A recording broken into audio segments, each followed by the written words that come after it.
Bienvenidos, amigos, and welcome back to another episode of the More Life Diaries podcast. And on today's episode, we have a very special celebration. We're celebrating our 6 months in paradise. Yay! So it's been officially, as of today, actually 6 months since we've arrived to Puerto Vallarta, Mexico. And we're going to give you guys the things we love most about this beautiful city. Before we get on today's topic, please make sure to hit the subscribe button, guys. That's what we need. That's what keeps us going. That's what keeps us doing travel videos for you guys. So hit the subscribe button, please. And thank you. Also, go to morelifediaries.com and sign up for our newsletter. We're sending out newsletters every single week with just a recap of our week, videos, podcasts, etc. And last but not least, head over to buymeacoffee.com/morelifediaries and buy us a coffee, which also keeps us going, keeps us awake. And helps fund different video topics. Yeah, different video topics that we'll be coming up with. You'll be seeing very shortly that do cost a little bit of money, but we definitely want to show you guys. And it's definitely good for those of you who are planning to visit Puerto Vallarta. Thank you, guys. Let's get to it. What is More Life Diaries?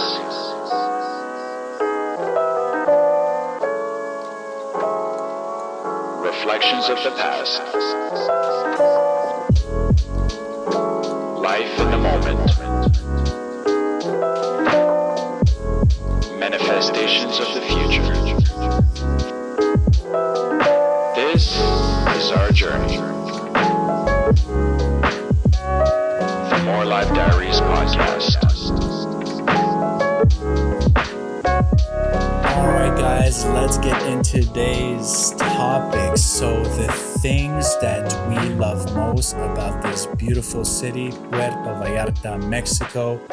As we mentioned, we've been here for exactly 6 months to the day today.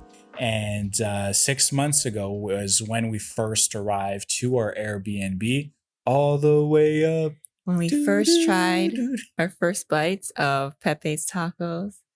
First put our feet on the sand of Playa Camarones. Mm-hmm. Can't believe it's been 6 months. Kids were sick, but hey. Kids were sick. We're still happy to be here. They were over it.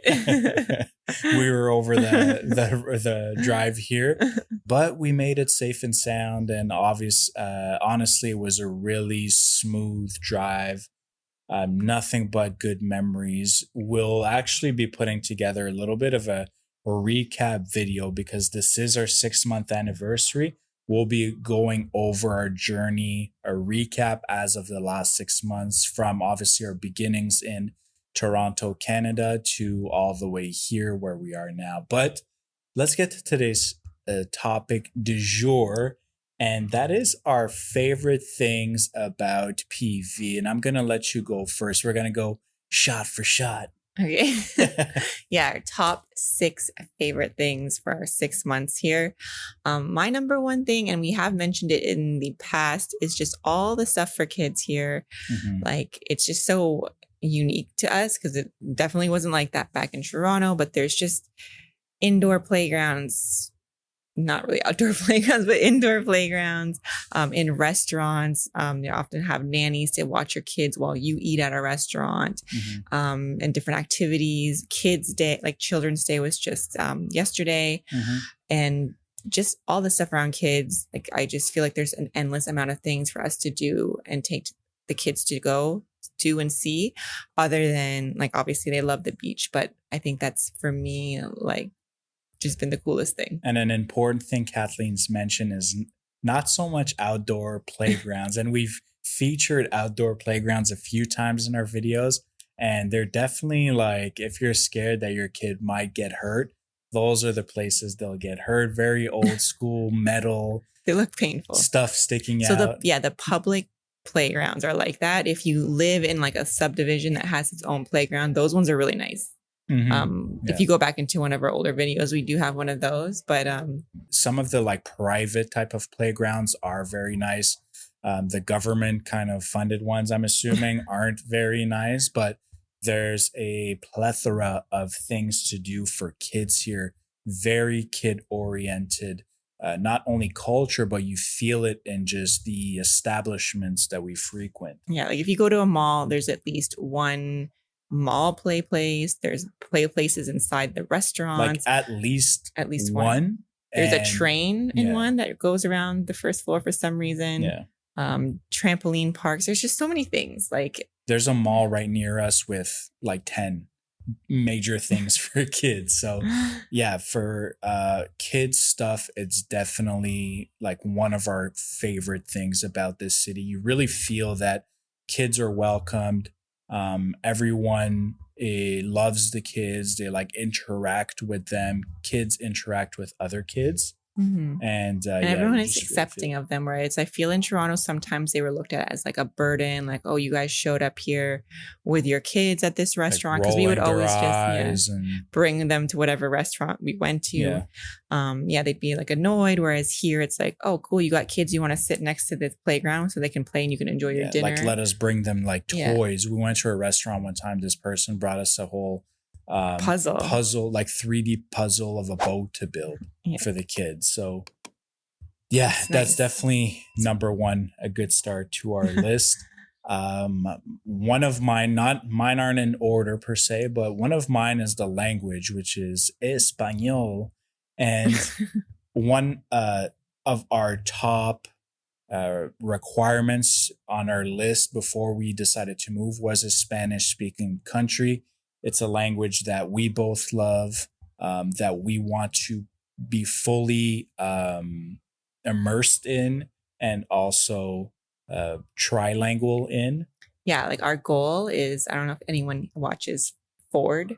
I can't remember his last name, but he's a gringo who speaks the best Oh, Spanish. okay. So yeah, just to put some context to it, Ford. It's his name. Yeah, Ford on YouTube. He's a YouTuber that's a gringo, and he speaks like really good Spanish Amazing. and also acts Mexican, which is like weird. We're still suspicious. Like we think he might just be a güero, not a gringo.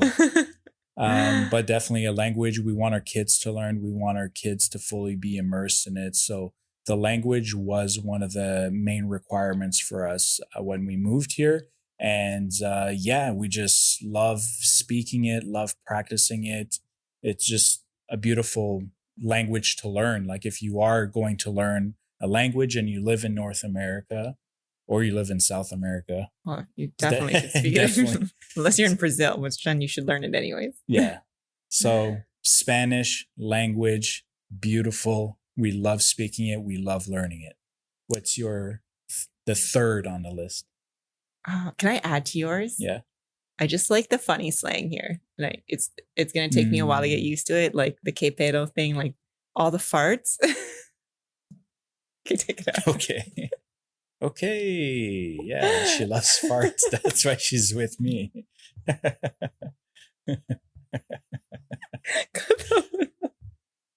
Cut it out.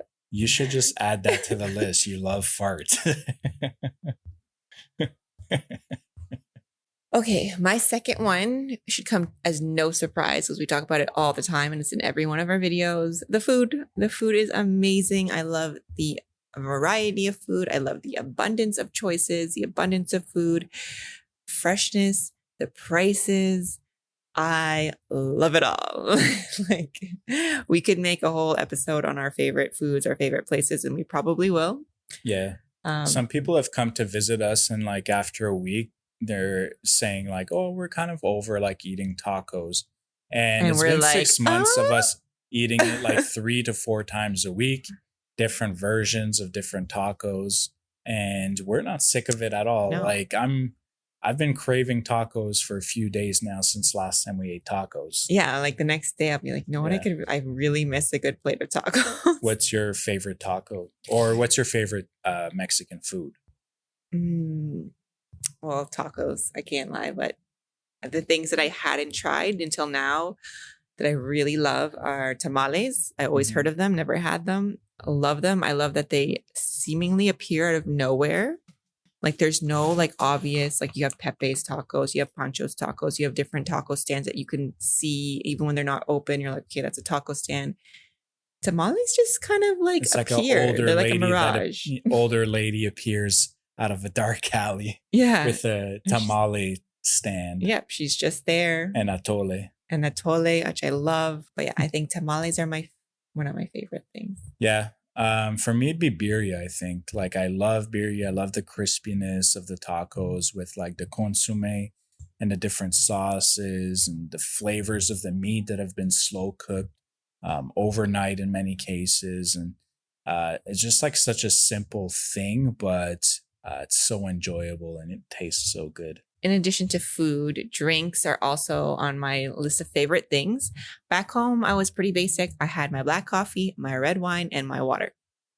That's it. Did not deviate. But here, there are so many different drinks, warm drinks, cold drinks, so many different like agua frescas with like fresh fruit that I am converted. Like I drink, I mean, they're basically fruit juice. I love them. Agua Jamaica. She doesn't drink water anymore. No, I still drink a lot of water.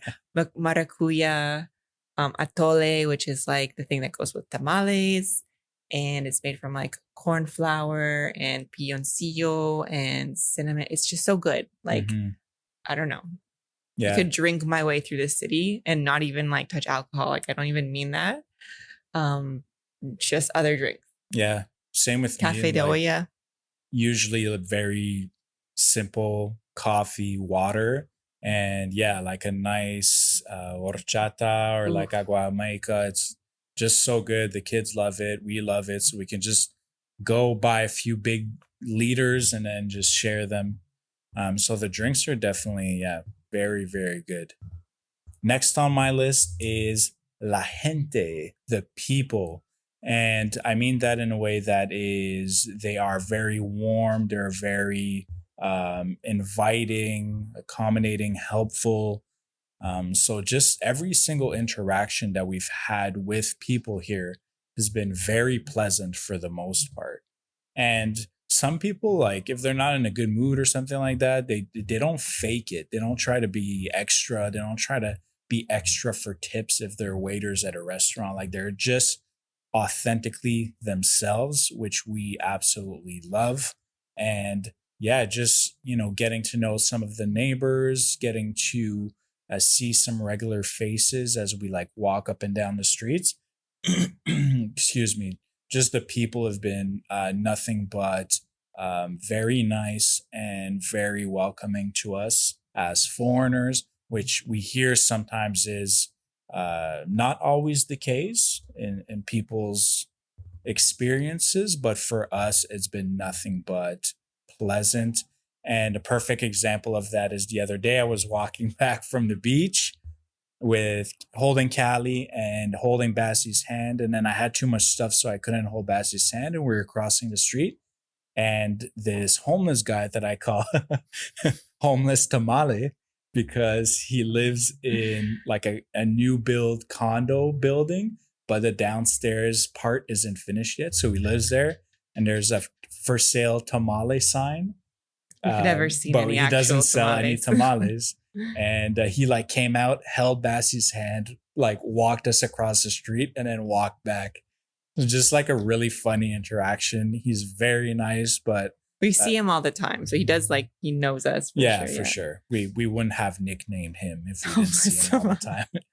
But yeah, thank you, Homeless Tamale, if you're watching this or listening. Thank you so much. On your homeless TV. I just want to say I did not name him Homeless Tamale. That's all, Mark. Yeah, that's me.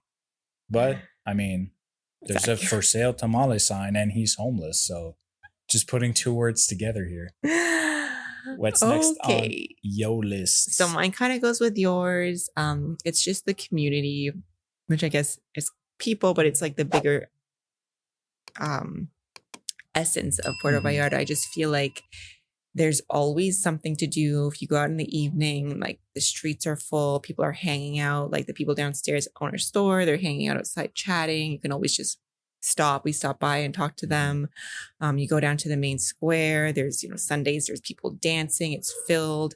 There's, cultural shows in the evening at Los Arcos. People are out watching that, enjoying, going for walks around the Malecon, like locals and tourists and, young and old. And I just love seeing that. Like, it just feels so alive. And it feels like even if you were here alone, you could just go out and go for a walk and still, be around other people. Everyone's friendly, as you mentioned.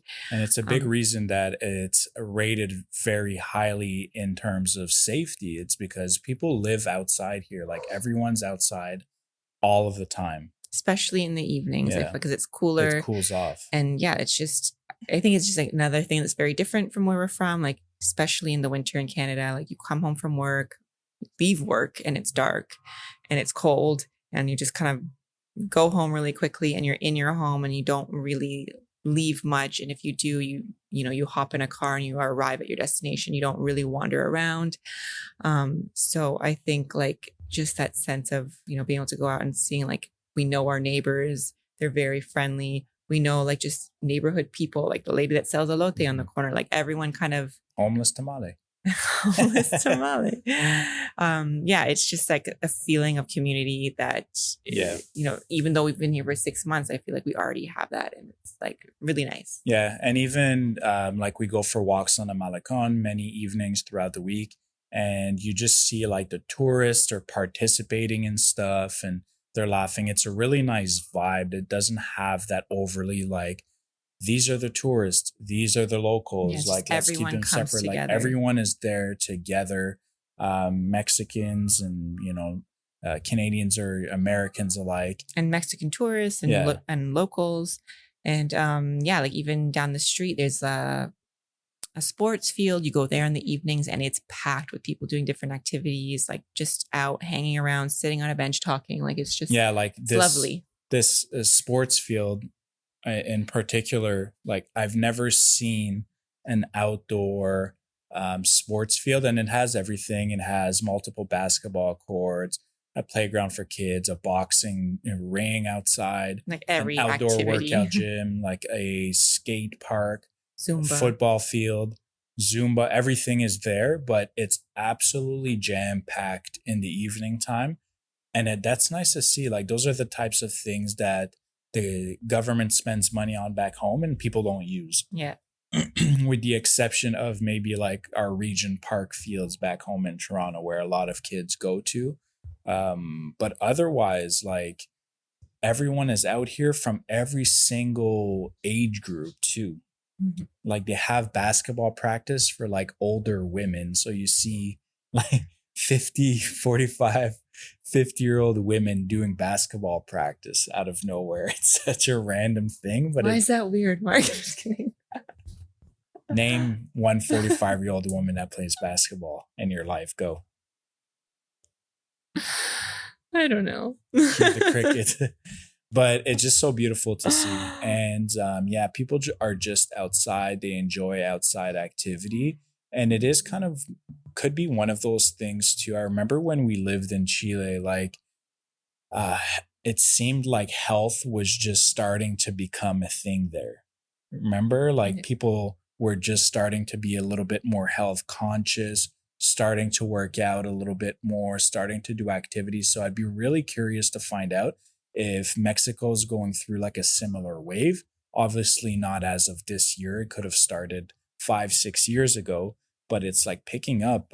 We see a lot of people doing exercises around town. So I think maybe too, it's a beach town, right? Mm-hmm. So typically in seaside towns, people are more like conscious of their physical appearance and fitness. And so maybe that has something to do with it, because you do see a lot of people in the evenings and mornings jogging, going for walks, or a lot of joggers, gym, and all that kind of stuff. And the last on my list would be the environment in terms of beaches, neighboring towns, mountains. So obviously we're beach bums and we love exploring the different beaches, and we've talked about it and we will be talking about it and showing you guys on this channel. So that'll be definitely a big part of it. And a lot of people come to PV for the beaches. So obviously we'll be showcasing what it has to offer, but just all of the different neighboring towns or neighboring little beaches that are outside of the city center. There's some really beautiful, quiet, dreamy type of spots that personally, like, I watched videos and we watched videos before coming here, but I didn't expect some of these beaches to be on this level. Just beautiful, like white sand and very clear water. And yeah, it's just really, really nice to be able to take a short drive, a short taxi ride, a short bus ride out of the city and just have access to all of these beautiful places, not to mention the jungle. Like, we're just talking about the beaches, but even driving through the jungle is like amazing and breathtaking. And we're just very grateful to be here and be able to like take it in every day. Like, you look around and you're in shock. You're like, wow, I really live here. Because it's easy to get wrapped up and forget that you actually like live here in this beautiful city, right? Yeah. I find it's always like at the end of the day when we're watching the sunset that we're like, yeah.